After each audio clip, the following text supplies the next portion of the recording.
Welcome to Adventures in Life. I'm your host, Earl Beecher.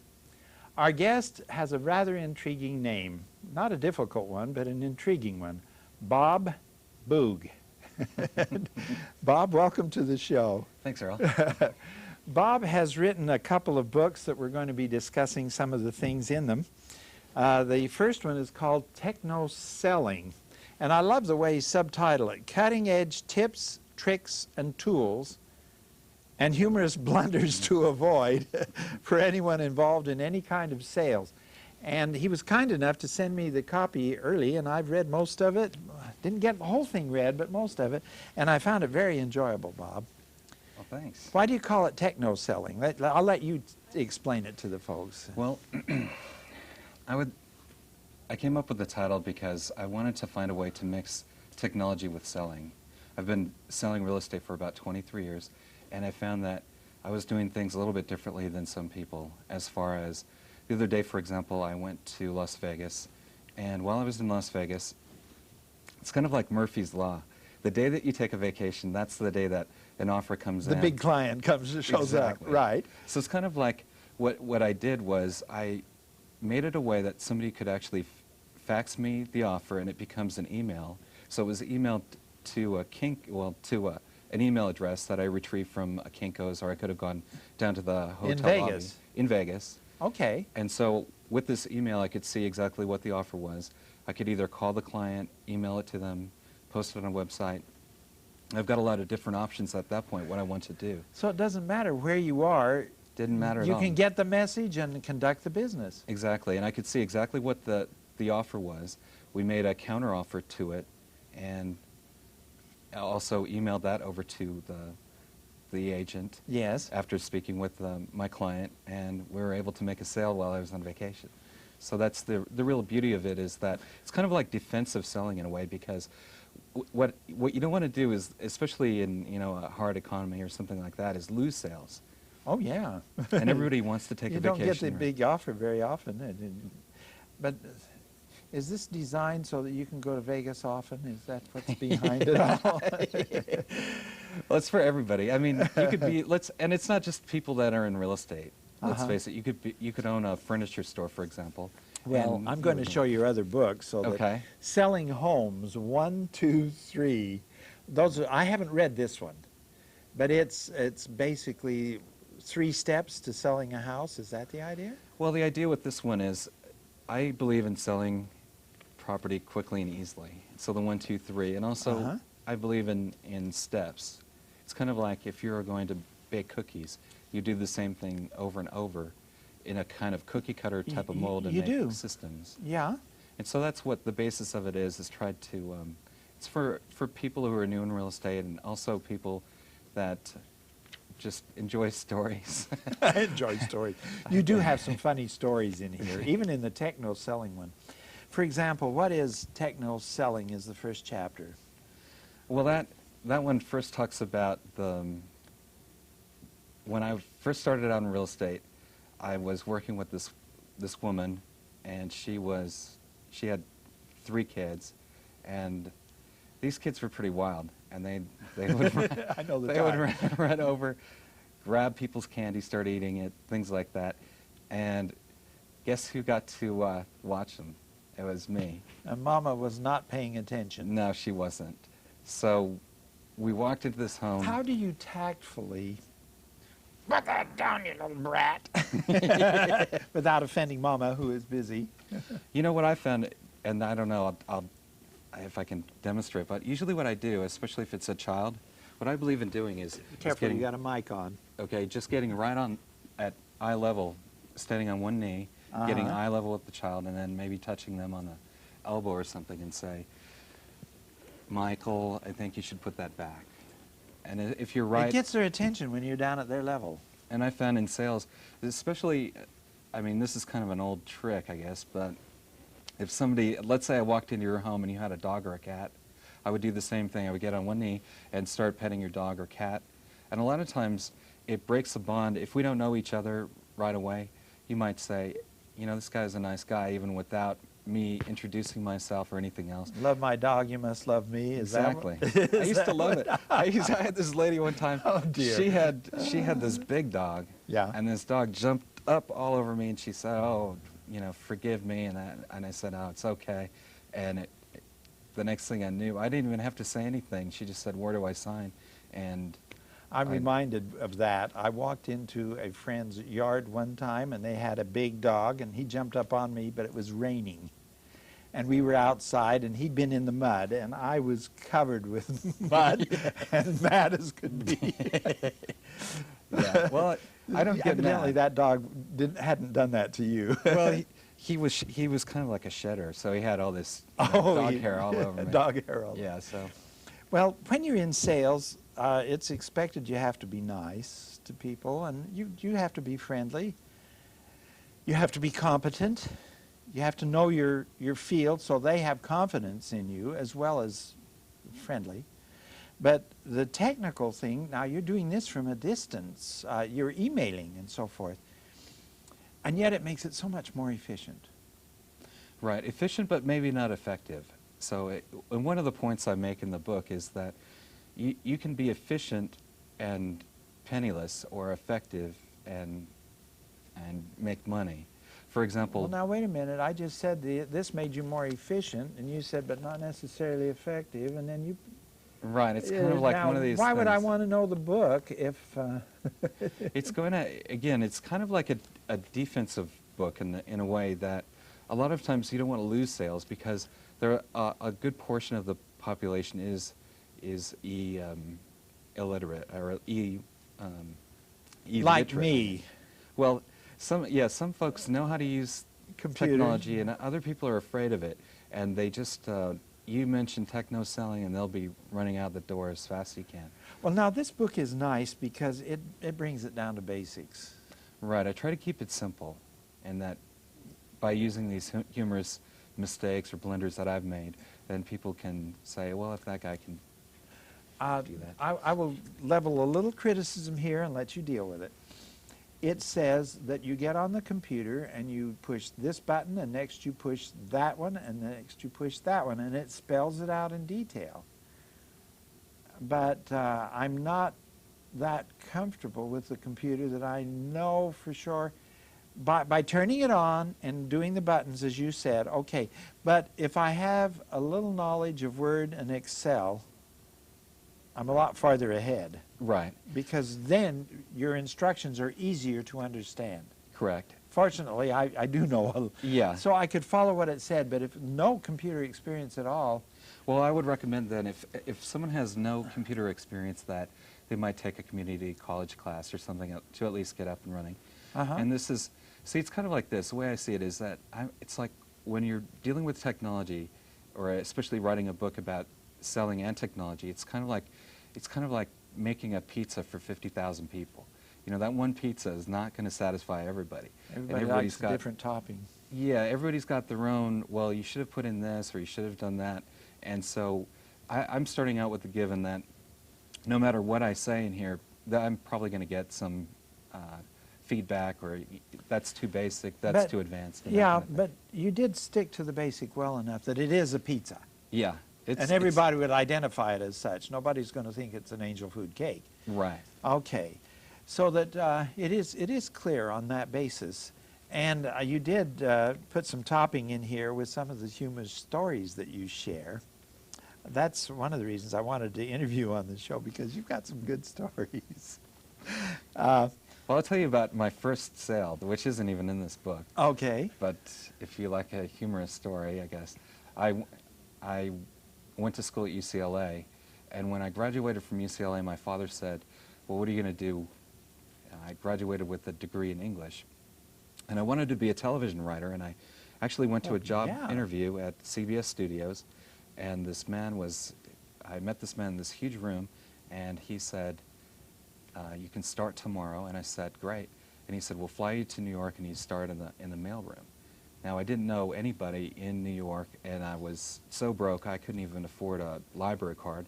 And so my father said, what do you want to do with your life? And he said, well, if you get a real estate license, you can live at home for 1 year rent-free, because real estate is a commission-only business.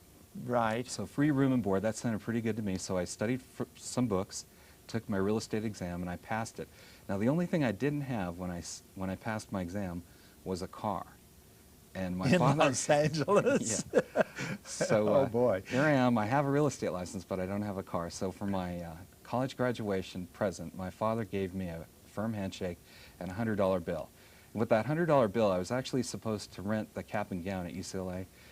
It's a blue one. Everybody goes to Drake Stadium. I went to UCLA. Yeah, and so you stand there, and it costs $67.50 just to rent the cap and gown.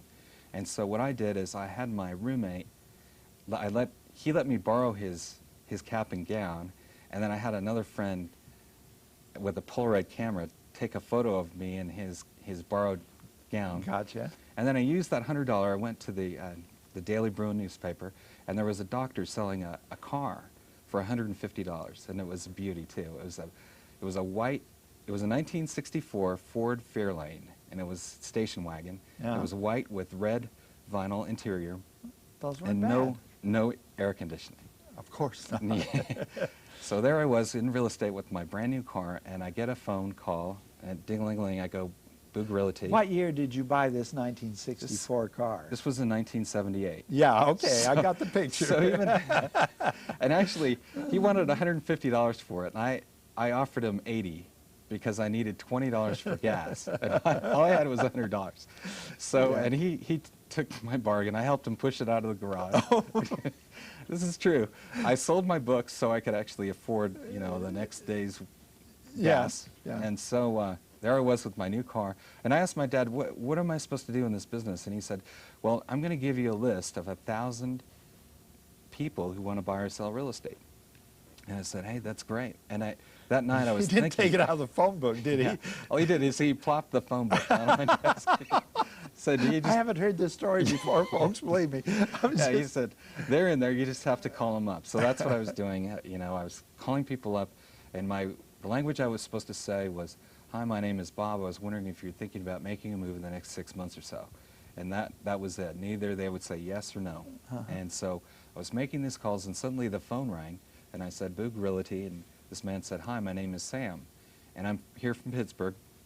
I was wondering if we could see a home that you have advertised in the paper." I said, "Sure, sir." I want to pause for a public service announcement. I leave everybody in suspense because we're Okay. going to get to the punchline. Our guest is Bob Boog, and we'll be right back after this public service announcement.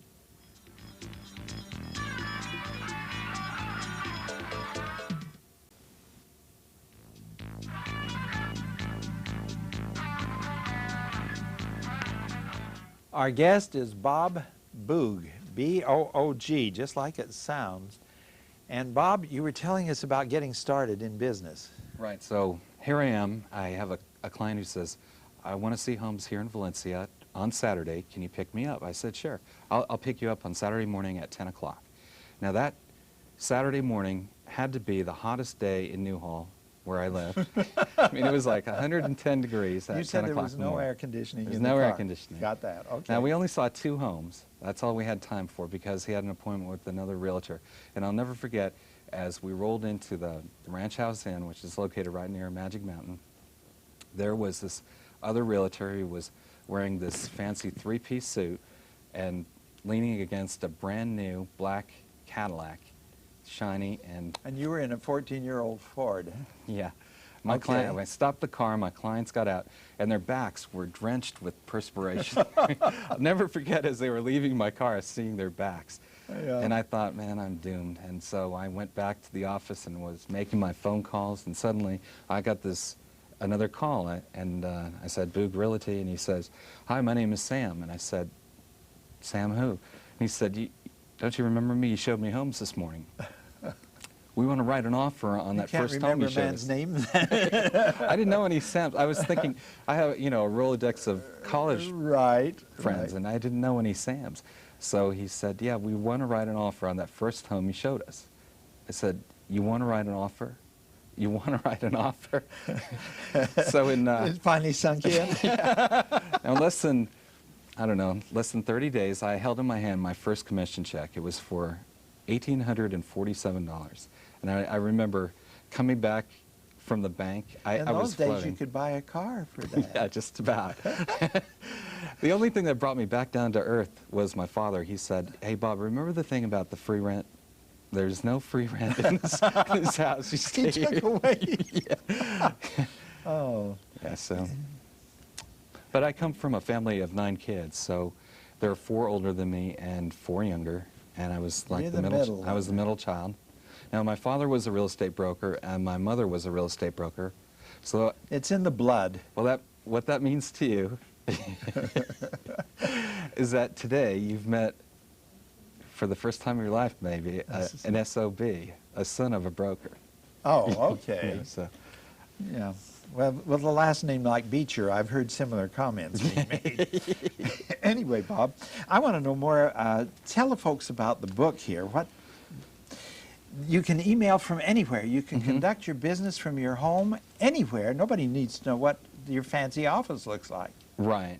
That's one of the fun things about this book, is that it frees you up and allows you to deal with clients effectively and efficiently. We're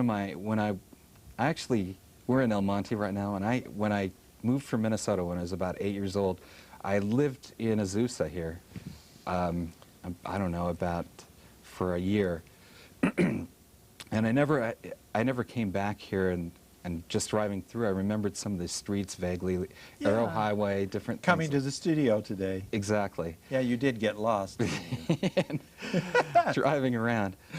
But things like, if you go to the computer, you can get the driving directions. You can get a lot of easy tips and tricks that are available online that are, I call them cutting edge tips, that can help you sell more effectively and efficiently. Not just real estate, but sell anything that you're in. Exactly. You could be selling Girl Scout cookies or Well, anything like that. Yeah, any business, all businesses, it starts with a sale. Exactly. Everything starts with a sale. I'm, of course, being a college professor, teaching, in a way, is selling. Exactly. There's an old saying that goes that everybody sells something. And that Yeah. I found is true, because a lot of times, let's say that you as a teacher have an exam that you want to give your students, and one of them has forgotten it, and you had it in your briefcase, but you left your briefcase at home. Well, you could go online, and in the book it tells about creating an online office. So what that means to you, you could just simply click on to a website and download your document, or whatever document, or Call home, have my wife scan it, and I've got the student's exam. well, you can even keep it online so that it's there on the internet. You're using the internet as your wife or your office at home, so I that see. it stays online. And that we once had a guy in our office, for example, his name was Larry, and Larry lived up about 50 miles away from our office, and he had this client who was looking to buy a land or using a land contract, and so Larry had a filled out land contract form at our office. But when he was out with his client, he couldn't remember how to fill out the darn thing. So there he was in a coffee shop, Right. not knowing how to fill it out. And he couldn't just walk into like the local Century 21 office and say, "Hey, can you give me a filled out Yeah. sample contract that right. I can copy?" So he had to drive all the way back to our office and pick one up, and then drive all the way back. While the client sits in the coffee shop all that time? Now it was 50 Good miles to luck. our I office. got it. 50 miles back. So- Yeah, the client's not going to sit around. Right. So all he has to do is go to somewhere like a Kinko's, someplace like that, or even a library that has online access, and you simply click on a website, you download it, and there you've got your document. It can even read. You can even do like a screenplay. Let's say you've got 110 pages of script or text that you want to download. You can do that too. Mm-hmm.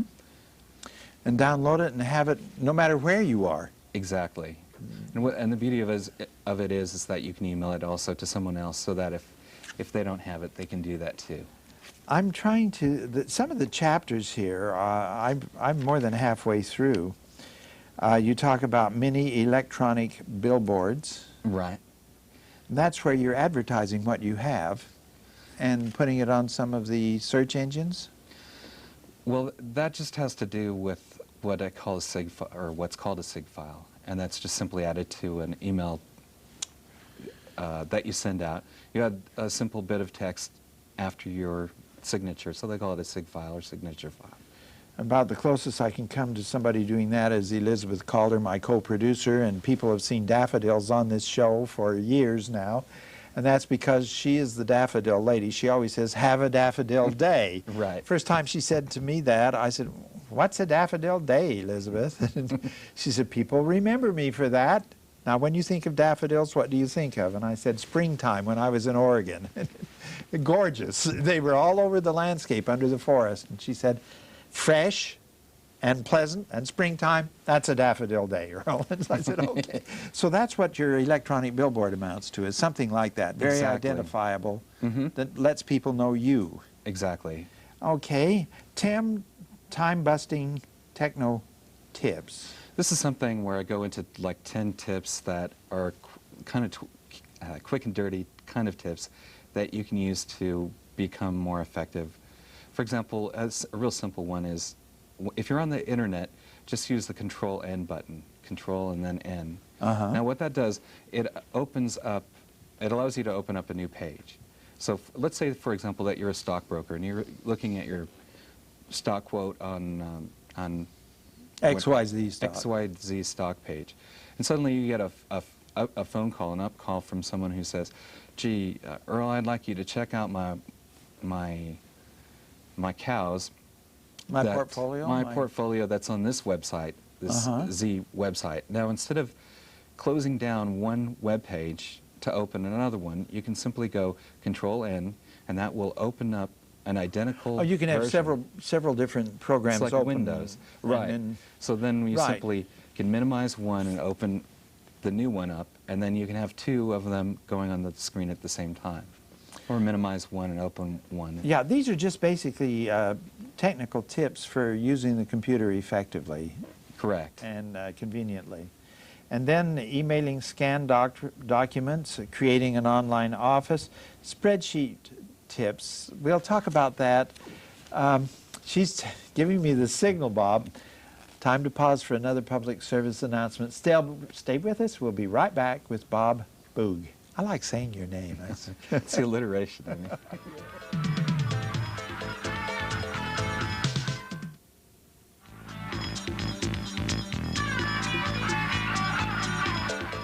Our guest is Bob Boog, author of Techno Selling. And if you wish to get more information about it, if you are computer literate, the web address is www.techno-selling.com. Just like the title of the book. Correct. Technoselling.com. And if you're not computer literate and you want to meet Bob or contact him for some reason, call Elizabeth Calder, my co-producer, and her number appears on the credits, and so that she can refer you to Bob very readily. Bob, can you sort of summarize? We've just got a couple of minutes left. Yeah, the first chapter of the book is actually on the website, so that gives you a good idea of what the book is going to be about, and it has a funny little story. Oh, it has, yeah, all the way through. You've got humor in this book. And it's not just for anybody in one particular sales field. It's for anybody involved in any kind of sales. So I think that, again, whether you're selling widgets or you're selling insurance or houses, you might be able to pick up a couple of tips that might be of interest to you. You know, sooner or later, all of us are going to have to get on that computer and learn to use the email system. I mean, it's just a way of life today. Well, you know, what's funny is my other book is Selling Homes 123, and I've got emails from people who checked it out at the public library and enjoyed it just for the stories. Yeah. So you might find the same thing. You may not be a whiz in technology, but you might just like the down-to-earth kind of humor that's in the book. So. But you know, selling is very much a part of life. All of us are doing it one way or another, whether we realize it or not. Lectures, sermons, telephone, telecommunicating, whatever, it's all selling in some degree. And the title of the show is Adventures in Life, and so selling is a big part of this adventure. I want to thank you very much for coming in and sharing your book with us, Bob. Oh, thank you, Earl. And your experiences. And I want to thank our viewing audience for joining us. And please join us soon again for more Adventures in Life.